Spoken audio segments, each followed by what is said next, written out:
Madmic from Madmic's Fish and Tackle here. Tonight, or this afternoon, I'm going to run through some of the different retrieves that I use when I'm using a Madmic's ribbed fish or a ribbed worm. You can use these retrieve styles with either the ribbed fish or the ribbed worm, they'll both work. Firstly, I'm going to show you how I like to put these on. So rigging a Madmic's ribbed fish, in this case it's a ribbed fish, but I do the same with the ribbed worms as well. So because they're so soft and stretchy and everything, I like to hold them within these 3 fingers here, and that helps me just guide the hook. I've got a 1/8 of an ounce jig head in this case because I'm fishing in shallow water. Oh, it's about 1.5 meters. That's shallow water. So in between these 3 fingers here, 1, 2, 3, in between these 3 fingers here, and we just start it in the middle of the jig head, and we just want to slowly push it up using those 3 fingers, and that way that helps us. Using these 3 fingers will help us guide the hook down the center of the plastic, so we don't want to come out at the side too early or halfway down the lure or anything like that. We want to make sure that we're going all the way down the middle of the plastic. Push it up onto the bait keepers. Depending on the jig head you're using, it can be a bit tricky, but just be careful, you don't want to hook yourself. And there we have it. And once you do a few, you get to know at what position you need to poke the lure out. I usually do it, that's about 1 inch of the way down, thereabouts, but it all depends on the jig head you're using as well. You don't want to use a jig head with too long a shank on it. That's the straight part of the hook there. If you go using a hook that's got too long a shank, then you end up reducing the action of the lure, and they're effective, but they're just not quite as effective. So you want to make sure you use a hook that's got a reasonably shortish sort of a shank. This is probably a size 1, but I also use a size 1/0 hook is probably my preferred size, but this one's doing all right. So, and it's already on my line, so this is the one I'm going to use. So I probably wouldn't go over a 1/0 hook. All right. Okay, so the first retrieve I'm going to show you now is just a simple single hop. Lift it up off the bottom, probably a foot, maybe 2. I usually like to have smaller hops when I'm using these lures, but you can use bigger hops. I've seen other people use bigger hops and they're still catching fish. So whatever's right for you, what works on one day won't necessarily work the other day. That's why we've got all these different retrieve styles and things like that. So first up, single hops, lifting it up about a foot off the ground, off the bottom.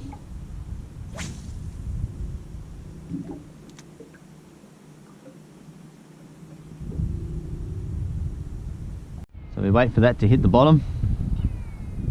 It's on the bottom, I can tell because my line just got a big bow in it and went slack. So it's on the bottom. So single lift, single hop. Wait for it to hit the bottom again. Big bow in the line there. Lift it up, wait for it to hit the bottom again. And again, just lift it up and down. Single hops, just a single lift.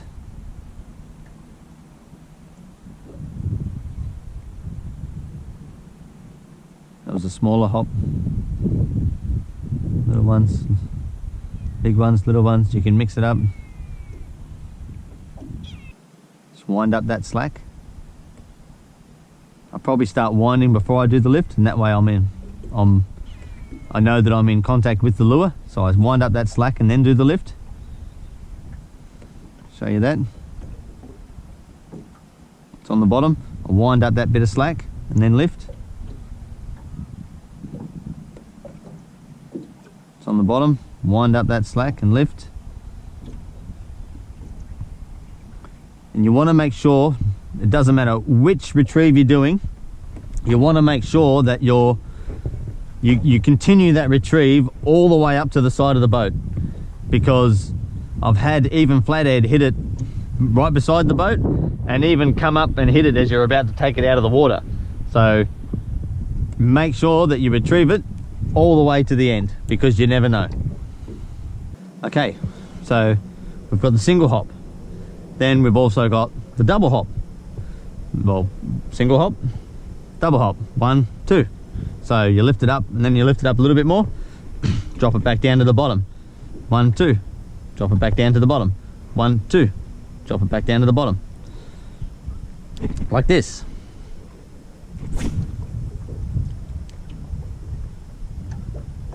First we let it sink to the bottom again, always got to let it sink to the bottom, and then 1, 2.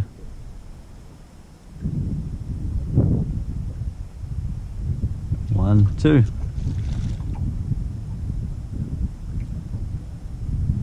1, 2.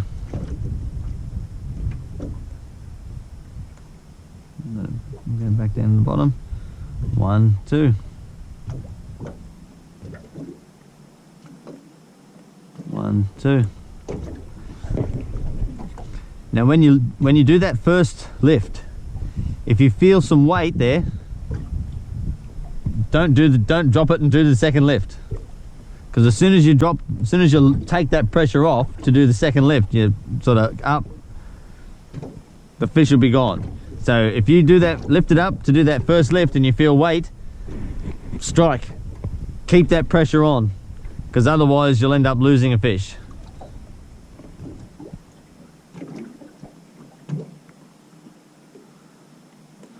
And that can be a tricky thing to get used to, because I still do it now.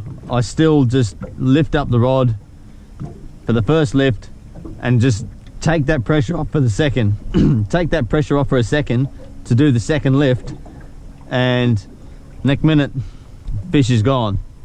So if you feel that weight, make sure you maintain that pressure. Make sure you even strike. When in doubt, strike, basically. That's the secret. That's the secret for flathead fishing anyway. If you feel anything, strike. A flathead hit, it's like you just feel this dink through the rod. It's like a dunk, and that's the flathead coming along and hitting the lure. And basically all it feels like most of the time is it's just like a flick through the rod. And when you feel that flick, you feel just that little tick, strike, because that'll be a fish hitting the lure. And if you don't strike, it's going to hit it and then spit it back out again, because it'll hit it and go, that's okay, but it's not quite right, and spit it out. And another retrieve I like to use, especially in shallower water, like 1 meter and under, because it's easier, it's easier to keep your jig head onto the bottom. So it's a more consistent retrieve. So I'm constantly sort of lifting and working the lure. I don't let it sink to the bottom as such and lift. I'm sort of constantly lifting and winding the reel at the same time. But in shallower water, you'll find that the lure, it stays within contact with the ground anyway. I may bump up my jig head size to a 1/4 ounce just to make sure that it's in contact with the ground when I'm doing this retrieve, but it's actually very effective. It's actually a very effective retrieve. I like to use this retrieve on windy days as well. If it's a windy day and you end up getting a big loop, a big bow in your line, and you get a hit and you try and strike, but you've got that much slack line that by the time you strike, the fish is let go. So using this constant retrieve, you've got a better contact with your lure, and when you feel the strike, when you feel the bite, you can strike it, and you'll end up getting a more consistent hookup rate, especially in the windy weather. So we'll cast this way, face this way, we'll cast this way. Okay, so again, here we go. So this is a more constant retrieve. I'm going to cast it out, let it hit the bottom, and once it's on the bottom, I'm going to just lift it slowly, continuously do small lifts and wind. Continual small lifts and winding.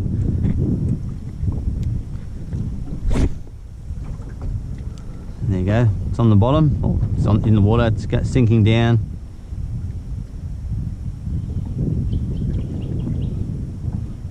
Just continual lifts, small lifts, and constantly winding. And let it make contact with the bottom in the middle. I particularly like this retrieve when the water's less than a metre, because that way it always stays in contact with the bottom. Or I could, oh, here's a brim just hit it. I could just bump up my jig head size in this slightly deeper water. Here we're in 2 meters of water, so I could just bump up my jig head size a little bit, maybe to a 1/4, and use this retrieve as well, and that'd be effective.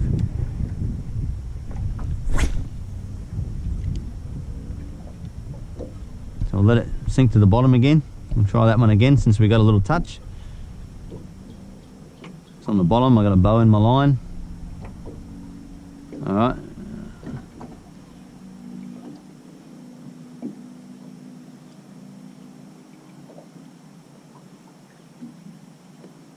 Stop and let it make contact with the bottom this time, since it is a little bit deeper and I've only got a 1/4 of an ounce jig head, a 1/8 of an ounce jig head.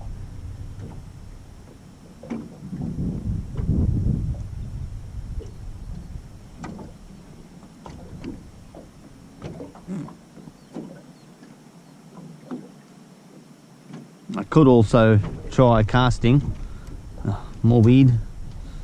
I could also try casting with this retrieve to try and keep it in contact with the bottom. I could also try casting with the current coming back at me. So the current's coming out and the current's coming this way. So I could try casting up current, and with the current running this way as well, it's going to help bring the lure back to me a bit quicker, and that way it might help it keep contact with the bottom a bit more. We'll try that.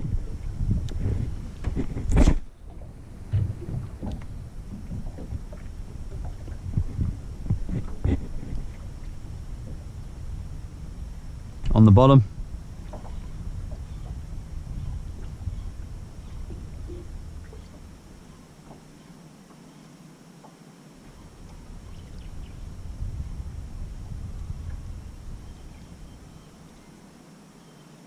See, it's definitely keeping a bit closer. It's definitely closer to the bottom because it didn't take as long to get to the bottom.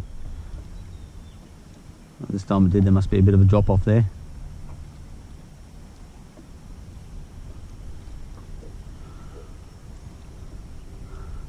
What works today won't always work for tomorrow, so you can mix it up between those retrieves. And here's the number 4. This is a 4th retrieve that you could do. And it's just a slow roll. You're just slowly winding, not lifting, not hopping, not doing anything. We're just slowly winding it in, almost like we're manually trolling the lure. Yep. And mind you, Madmic's ribbed fish and worms both worked very well when trolled slowly. So that's another thing you can keep up your mind, keep up your sleeve, keep in mind. Oh, that's right. Slow roll, just a slow roll. Not lifting, not doing anything else. We're just doing a slow roll.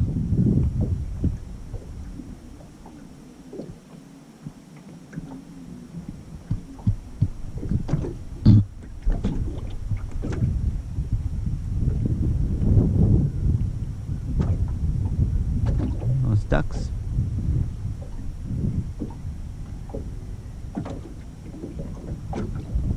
Big clump of weed that time. We're gonna have to find ourselves somewhere to actually move to get away from this weed, so we can actually try these retrieves out properly, because we just keep getting weed at the moment. It's good for me to show you the retrieves, but we need to get away from this weed so we might actually have some success. So we'll cast out, and this time we're just going to keep doing the slow roll.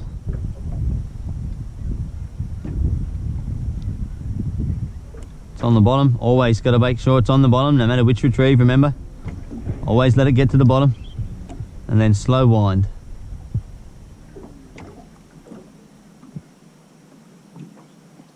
It was a brim hit or something, just had a go at it. Just Continue that slow wind, don't stop.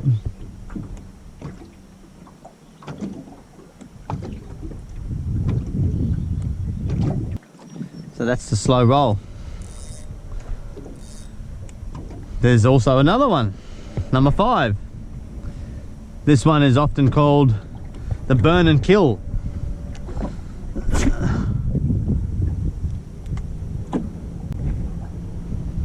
So we want to let it sink to the bottom. Again, common theme, that one. Let it sink to the bottom. And we wind, and then we stop. Let it sink to the bottom. Then you wind. Let it sink to the bottom. Wind. Let it sink to the bottom. Wind. Let it sink to the bottom. Now, this isn't a retrieve that I've used a lot myself, but I have heard of other people having success with it. So it's always one to try. If you're having a hard day at it, it's always one that you can try.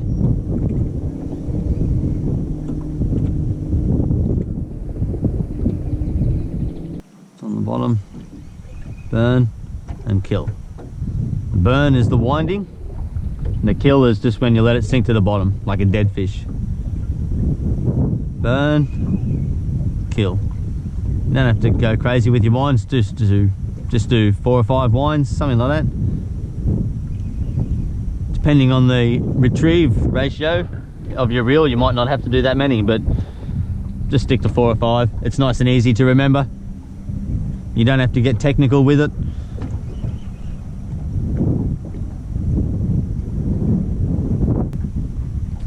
Alright, so all up, that's 5 different retrieves that I try and use to mix things up when I'm out fishing. I would say the most common ones that I use is probably the double hops and the constant retrieve, where I'm constantly lifting and constantly winding.